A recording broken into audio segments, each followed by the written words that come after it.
नमस्कार साथियों, आज हम एक ऐसे सिद्धांत पर विस्तार से चर्चा करेंगे जो भारतीय संविधान की आत्मा की रक्षा करता है। वह है डॉक्ट्रिन ऑफ सेवरेबिलिटी, यानी विच्छेदन का सिद्धांत। यह सिद्धांत संविधान के अनुच्छेद 13 से जुड़ा हुआ है और इसका उद्देश्य यह सुनिश्चित करना है कि अगर कोई कानून असंवैधानिक घोषित होता है तो पूरा कानून नहीं, केवल असंवैधानिक भाग ही रद्द किया जाए। यह भारतीय संविधान के बुनियादी ढांचे और न्यायिक समीक्षा की प्रक्रिया का एक अनिवार्य हिस्सा है। आज का यह वीडियो आपके लिए विशेष है। चाहे आप लॉ के छात्र हो, एक वकील न्यायिक परीक्षा की तैयारी कर रहे हो, या फिर संविधान को समझने की इच्छा रखने वाले जागरूक नागरिक, हम इसे आसान भाषा में समझेंगे, केस लॉ के साथ ऐतिहासिक संदर्भ, विधायी महत्व और व्यावहारिक उदाहरणों के जरिए। यह वीडियो प्रस्तुत कर रहा है लॉमेंटरी, एक ऐसा यूट्यूब चैनल जो आपको संविधान, कानून और न्यायपालिका से जुड़े विषयों को सरल भाषा में समझाने का कार्य करता है। साथ ही हमारे इंस्टाग्राम पेज @theCouncilCode पर भी आपको मिलेंगे 1 मिनट में समझाए गए डेली रील्स और इन्फोग्राफिक्स। डॉक्ट्रिन ऑफ सेवेरेबिलिटी क्या है? डॉक्ट्रिन ऑफ सेवेरेबिलिटी एक संवैधानिक सिद्धांत है जिसका अर्थ होता है, अगर किसी कानून का कोई भाग असंवैधानिक है तो केवल वही भाग अमान्य होगा और बाकी वैध भाग लागू रहेगा। इसका आधार संविधान का अनुच्छेद 13(1) और 13(2) है। अनुच्छेद 13(1) कहता है कि संविधान लागू होने से पहले जो भी कानून बना था वह मूल अधिकारों के विरुद्ध हुआ तो उस हद तक शून्य वॉइड हो जाएगा।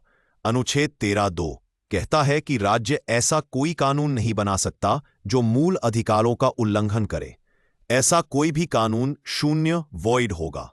उदाहरण से समझिए, मान लीजिए एक कानून बनाया गया है जिसमें 10 धाराएं हैं। इन 10 में से केवल एक धारा किसी मूल अधिकार का उल्लंघन करती है, तो कोर्ट पूरी कानून को रद्द नहीं करेगा, केवल उस एक धारा को असंवैधानिक घोषित करेगा। बाकी की 9 धाराएं वैध और प्रभावी बनी रहेंगी। यही है सेवरेबिलिटी, यानी खराब भाग को अलग कर देना। ऐतिहासिक पृष्ठभूमि और उद्भव, origin and historical context. Doctrine of severability भारतीय संविधान में ब्रिटिश और अमेरिकी संविधान से प्रेरित होकर आया है। यह कॉमन लॉ का सिद्धांत है, जिसका मतलब होता है न्यायाधीशों द्वारा विकसित किया गया कानून। इस सिद्धांत का मुख्य उद्देश्य यह सुनिश्चित करना है कि न्यायपालिका कानून की समीक्षा करते समय उसे एक संपूर्ण इकाई के रूप में न देखे, बल्कि उसे विश्लेषण करके तय करे कि कौन सा हिस्सा असंवैधानिक है और कौन सा वैध है। विदेशी उदाहरण, अमेरिका में सेवरेबिलिटी क्लॉज कई कानूनों में शामिल होती है जो कहती है कि अगर किसी भाग को अमान्य घोषित किया गया तो बाकी कानून प्रभावित नहीं होंगे। यूएस सुप्रीम कोर्ट ने भी कई बार इस सिद्धांत को लागू किया है, जैसे कि अलास्का एयरलाइंस बी ब्रॉक 1987। भारतीय संविधान में स्थान, पोजीशन इन इंडियन कॉन्स्टिट्यूशन, जैसा कि हमने पहले देखा, अनुच्छेद 13 भारतीय संविधान का मूल स्तंभ है जहां से इस सिद्धांत की उत्पत्ति होती है। अनुच्छेद 13(1) और 13(2) के आधार पर जब भी कोई पूर्व या पश्चात संवैधानिक कानून किसी मूल अधिकार का उल्लंघन करता है तो उसे उस हद तक रद्द किया जाएगा। महत्वपूर्ण बिंदु, यह सिद्धांत केवल उन कानूनों पर लागू होता है जो आंशिक रूप से असंवैधानिक है। कोर्ट यह जांचता है कि क्या असंवैधानिक भाग को हटाने के बाद शेष कानून अपने उद्देश्य को पूरा कर सकता है या नहीं।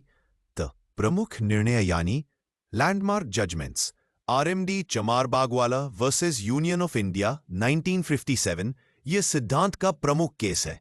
सुप्रीम कोर्ट ने कहा कि केवल असंवैधानिक भाग को हटाया जा सकता है अगर वह शेष कानून से पृथक सेपरेबल है। ए.के. गोपालन versus state of Madras 1950, court ने कहा कि किसी अधिनियम की एक धारा असंवैधानिक होने से पूरा अधिनियम असंवैधानिक नहीं हो जाता। Minerva mills union of India 1980, court ने कहा कि संविधान का संतुलन बनाए रखने के लिए असंवैधानिक संशोधन को हटाया जा सकता है। किहोतो होलोहान वर्सेस जेकिल्हू 1992, कोर्ट ने पैरा 7 को असंवैधानिक बताया लेकिन बाकी 10th शेड्यूल को वैध माना।